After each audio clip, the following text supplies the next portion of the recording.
Dieu veut demeurer en tous par un seul, Jésus, le Christ.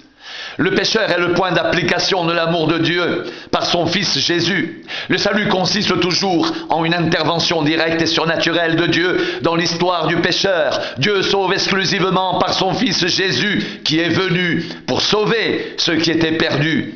Car le Fils de l'homme est venu sauver ce qui était perdu. Matthieu 18, 11.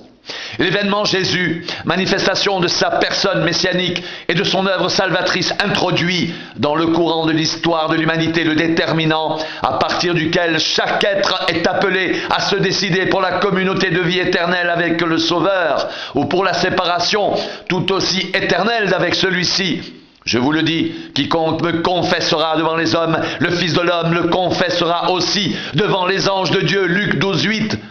Cet événement total, unique, de valeur absolue et universelle, c'est la grâce offerte à une humanité transgressive de l'ordre créationnel divin, irrémédiablement frappée d'infirmité et d'incapacité totale concernant l'accomplissement et la réalisation de la volonté de Dieu, l'accès à sa dimension divine pour une vie de communion parfaite avec lui, car tous ont péché et sont privés de la gloire de Dieu. Romains 3, 23. Ce n'est plus à cause de ce que tu as dit que nous croyons, car nous l'avons entendu nous-mêmes, et nous savons qu'il est vraiment le Sauveur du monde. Jean 4, 42.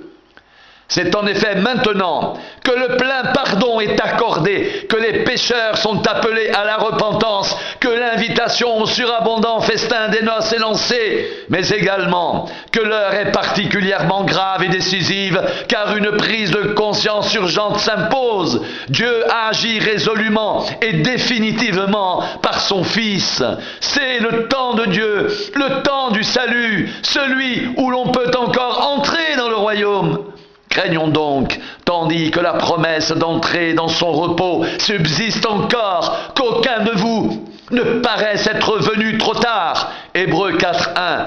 Dieu fixe de nouveau un jour, aujourd'hui, en disant dans David si longtemps après, comme il est dit plus haut, aujourd'hui, si vous entendez sa voix, n'endurcissez pas vos cœurs. Hébreux 4.7. C'est le temps où Dieu veut traiter personnellement et directement avec le pécheur, avec chaque pécheur en particulier.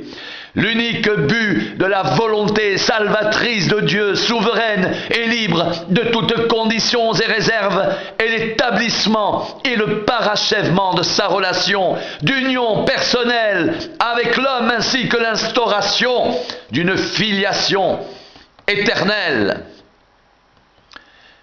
Jésus inaugure une ère nouvelle comme proclamateur d'une information hors norme.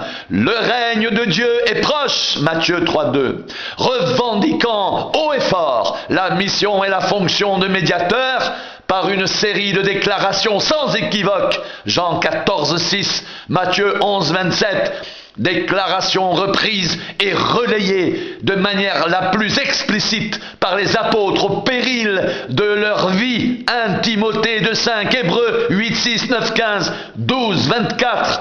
Le Christ médiateur n'est pas un simple amiable compositeur, facilitateur de relations entre l'homme et Dieu, mais celui qui opère à jamais la communion entre Dieu et les hommes, Dieu ayant délibérément choisi de demeurer en tous par un seul, Jésus, son Fils unique. Jésus dit, « Je suis le chemin, la vérité et la vie. Nul ne vient au Père que par moi. » Jean 14, 6. Il n'y a de salut en aucun autre, car il n'y a sous le ciel aucun autre nom qui ait été donné parmi les hommes par lequel nous devions être sauvés. Actes 4, 12. Dieu est auteur unilatéral du salut. L'initiative du processus de rédemption du monde est sienne exclusivement. Matthieu 1, 21. Il est celui qui cherche le pécheur. Luc 13, 6.